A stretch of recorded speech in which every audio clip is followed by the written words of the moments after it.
Gelukkig is die mens wat nie die raad van die goddeloses volg, nie op die pad van die sondaars gaan staan en nie in die byeenkoms van spotters sit nie, maar wat vreugde vind in die wet van die Here en sy wet dag en nag mymerend prewel.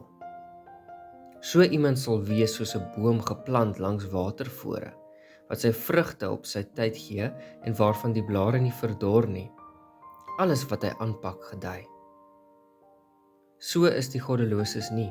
Inteendeel, hulle is soos kaf wat die wind wegwaai. Daarom sal goddeloses nie kan opstaan tydens die regspraak of sonders in die byeenkoms van regverdigers nie.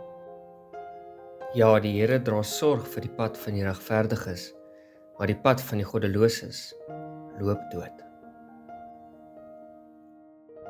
Hoe resoneer die beeld van 'n boom langs watervore met jou? Voel jy ook gewortel in jou geloof?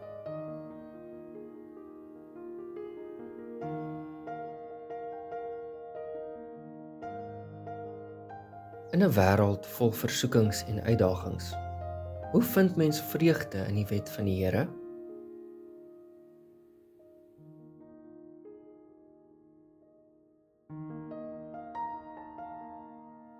Hoe interpreteer ons die kontras tussen die goddelose en die regverdige in hierdie Psalm? Hoe beïnvloed dit ons verstaan van God se geregtigheid?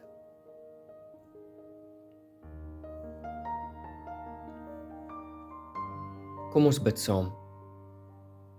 Liewe Heer, help ons om te wees soos bome langs watervore wat sy vrug dra op sy tyd en waarvan die blare nie verdor nie.